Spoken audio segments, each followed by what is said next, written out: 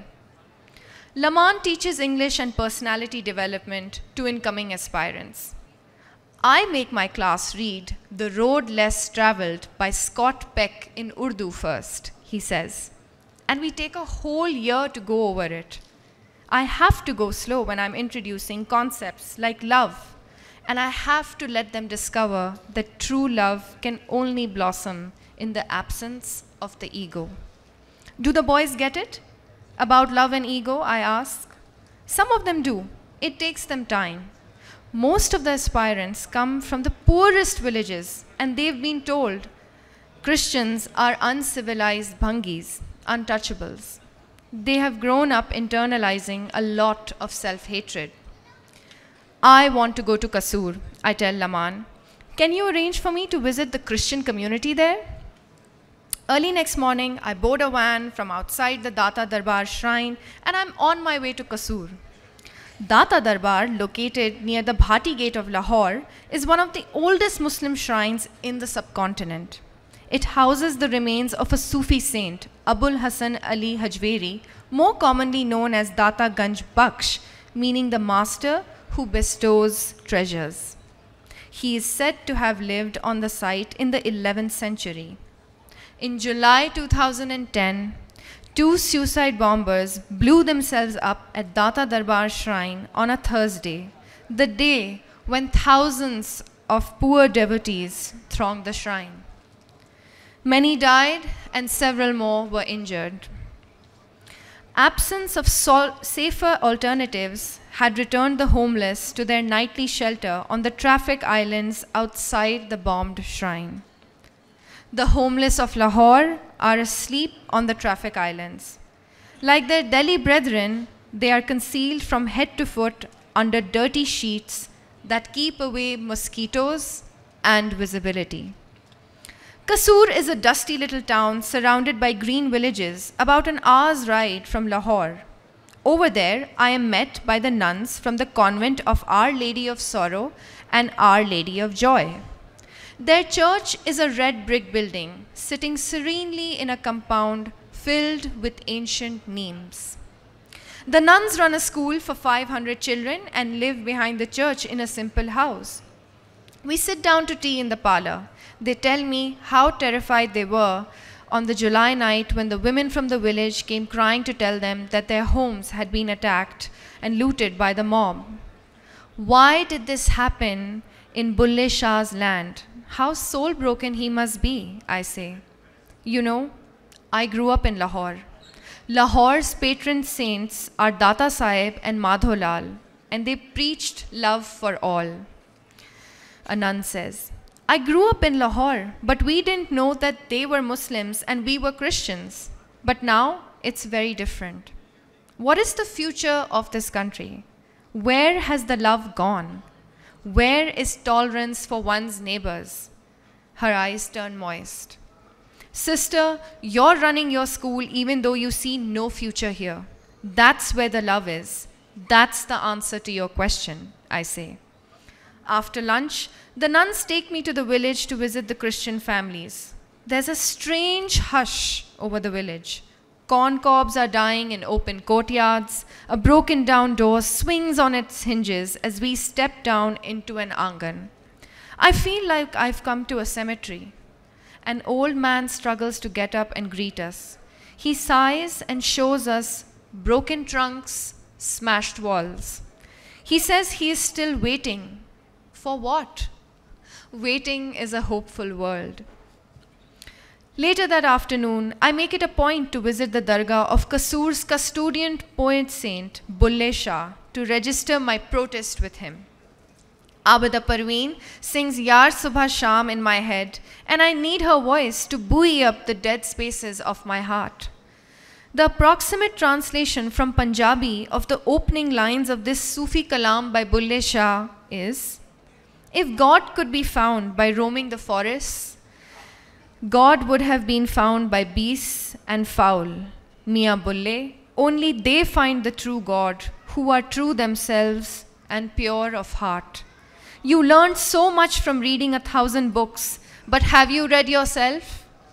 You go and sit in temples and mosques, but have you visited your own soul? You are so busy fighting Satan, you never wage war with yourself. You may have reached the sky, but you fail to get a glimpse of your heart.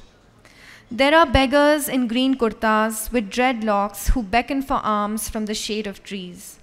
A drainage channel overflowing with sewage and puffed up polythene bags runs alongside the dargah's entrance. The material poverty of Kasur adds sadness and riches to Bulle's mystic verses. He lived here, he danced here, he loved here. So what if 2 centuries have gone by since he lived and loved? His verses are no less powerful today and even more relevant. To Baba Bulle Shah, the mystic mad with the ecstasy of love, I stand and pray with folded hands. I stand on women's side of the shrine where several women are seated. It's just as well that you are not alive to see what passes for religion in our times. But I suppose you knew this was going to happen, so you left us with poetry. You departed from this world of lies and illusions. O Bulle, will you not cast your loving eye towards us once more?